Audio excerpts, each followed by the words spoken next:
Hi, boys and girls. Today we're going to read a story about a queen. And the name of our book is A Royal Mess by Rachel Lyon. Queen Fluff was a very fancy bunny.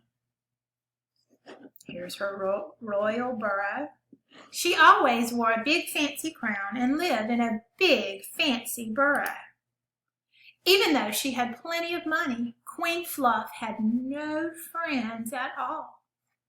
No one. She was lonely and bored. One day she had an idea.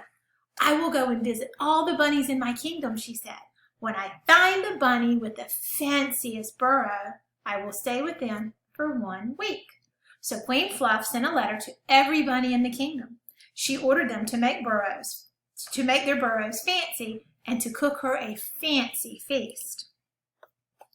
But the other bunnies in the kingdom were poor, and they couldn't afford fancy things. Queen Fluff must be very thoughtless, they said.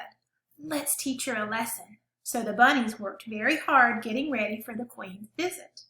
They collected all the smelliest, yuckiest things they could find. They put all the smelly, yucky things in their burrows.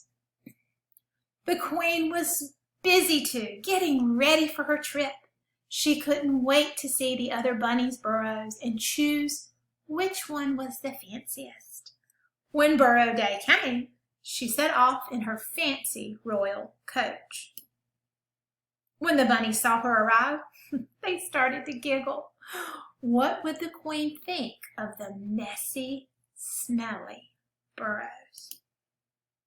The queen ran eagerly to the first burrow, but the only thing waiting for her was a swarm of bees. Yow! She yelped as the bees stung her on her furry bottom. That's no way to treat a queen. The next burrow was even worse. It was full of toads and creepy crawlies. Some lunch, my lady, asked the bunnies inside, offering her a bowl of slug soup. Yuck, said the queen, and she ran off to the next burrow. Plop! The queen slid down into the burrow, and she landed in a pile of muck.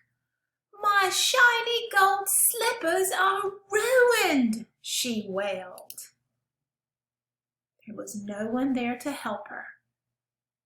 There was no one there to greet her except for a rat who was wearing only his underpants.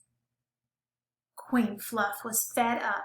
I'm leaving, she said.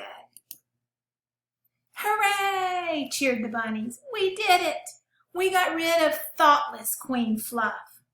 But the queen had heard every word they said. Oh dear, said Queen Fluff, taking off her crown. I see now you're right. I've been a thoughtless and unkind. If only there was a way we could be friends, she said. Suddenly, she had an idea. I know. Why don't you come back to my place for a party, she said. That night, as the bunnies danced and laughed and ate together, Queen Fluff realized that although fancy burrows and fancy feasts are nice, real friends are far nicer. And look at how they're all together. The end.